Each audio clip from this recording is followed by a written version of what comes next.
What is up YouTube, I'm Ido with a new book review, and today I want to share with you a gem I've been reading for quite a while and more than 3 times. The 5 Powers by Dr. Stephen Fulder. Well, I met Stephen in a vacation I did in Meshiv Nefesh. It's a spiritual center in north of Israel. It's a village called Khalil. And this is where I met Stephen Fulder. He is a lecturer there. He is the founder of Tovana. And links in the description below if anyone wants to get into the course of 5 Powers by Dr. Stephen Fulder. He has been teaching meditation since the 70s. Well, yeah, even in the times of Elvis there was meditation. Who could believe? But yeah, so these days plausible freedom and free choice is a way of life in many countries and states. Even in the COVID-19 era, it's lockdowns and temporary restriction, people still are inspired to try to be anything they can be and be the best at it. But what if I don't know what I want to do with my life? What if I don't have an idea? So usually we are told to get inspiration from our environment, be it close family, friends, maybe culture, religion, television, and so rarely we are told to look inside of ourselves, to try to find how to find the answer within ourselves, our authentic voice. And this is where the 5 Powers comes into picture. The 5 Powers is a journey to peace and freedom by asking and answering questions. Each chapter has its own power, and each power has its own question to answer. Well, the first chapter is about the power to trust. Trust is an essential part to get to know. It is said in the book that we all have our primal or inner trust. We want to trust. Well, faith and confidence are related, but they're different. They try to be rational, whereas this trust is more natural. Stephen explains this by trusting the world because we are made of it, we are part of it, we are supported by people and nature which are made of the world. This really helps build harmony with life, which can help with this inner trust, this primal trust. I really had to read this chapter 3 times before really understanding it, so this is only the iceberg about trust. Thankfully the reading is fun, and every page or two we are rewarded by a beautiful masterpiece by the book's artist Alessandro Sana. Moving on, we are introduced to the power of energy. Well, if trust was the core element towards freedom and peace, energy is really the power of realizing our potential, which is depicted in the book as a tree, whereas the physical energy are the roots, the psychological energy is the trunk, the emotions are the branches, and the spiritual energy is the crown of rustling leaves open to the sky. This chapter invites us to notice our tides of energy as they change during the day, recognizing when it's best time to sleep, work, play, or eat is key in order to maintain good energy. Next is about how to find motivation and free energy by reducing overthinking or hindering thoughts. It is really about 2 elements here, energy creation and energy usage. It is said in the book that we have both yin and yang, which are energy creators and energy users. For example, running, working, planning is energy usage, which is compared to yang. And sitting in meditation, watching waves, maybe sleeping also, is energy creation, which is compared to yin.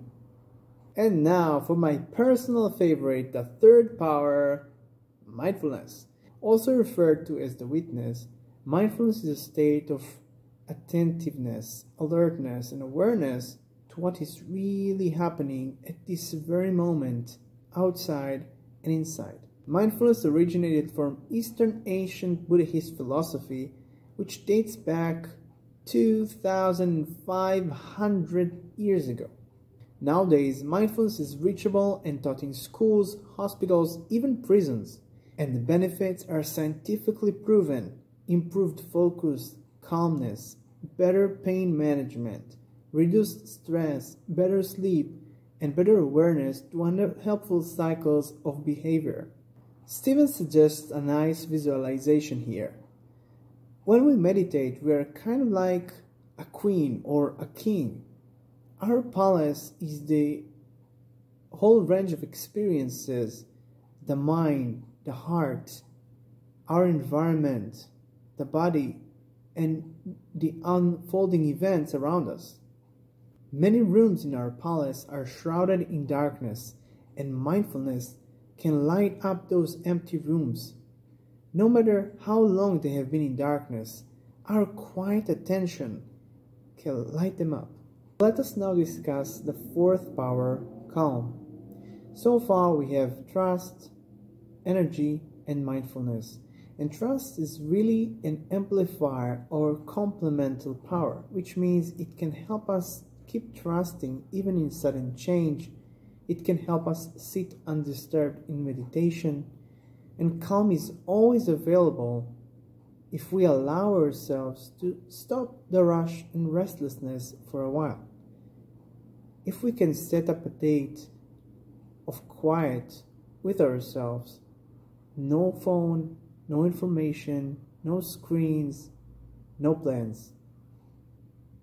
Really walking and having slow thinking to no thinking at all, and just listening to nature, being open to our surroundings. It can be from going to a retreat center, or it can be from going to watch the waves. Both of them are good options. To make calm more integrated and natural with our busy lives, Steven suggests taking mini breaks. He once gave this advice to a family of doctors who every day receive endless amount of patients. A mini break of putting their fingers on the table, feeling each finger touch the table, taking 2 to 3 breaths, and only then invite the next patient in. Tuning our attention to the source of our actions can also help. If we can reach our coffee at work, for example, with more calm and less graspiness or hairiness, a lot of calm will be given by this. The mind is always looking for things to improve, looking for dangers.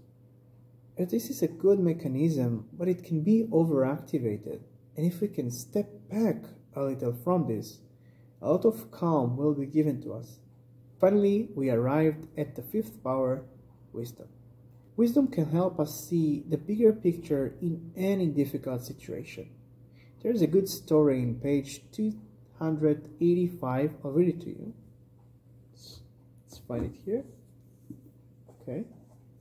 285. Okay. It's a great Tibetan story of two friends who are walking in the marketplace. Suddenly, one of them gets hit by a stick. Okay. He immediately starts shouting at the stick. His friend asks, "Don't you think it is more sensible to shout at the hand holding the stick and not the stick?" "Of course," he replies, and began shouting at the hand.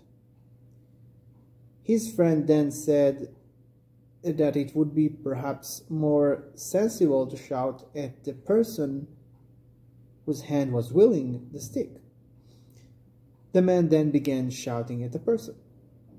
His friend now said, "You don't know why this person hit you. Maybe he is really suffering. Maybe he hasn't eaten for ages.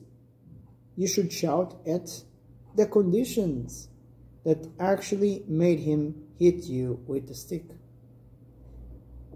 Yes, of course, the man agreed, then he stopped.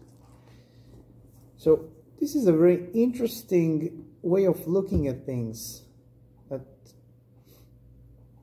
things that happen and really at the surface, they're not telling us what is really going on.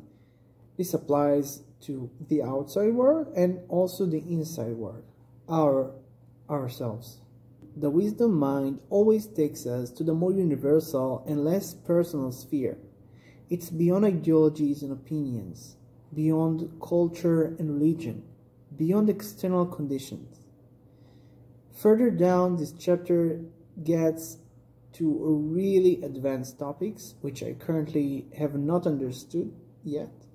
And so I highly suggest you get yourself a copy of the book and a cup of coffee and read it in some nice quiet times. Okay, to sum it up, my experience with the 5 powers is that it is a journey. I finish and I start over again, and I finish and I start over, and each pass is new. I suddenly understand new things about myself, about the powers.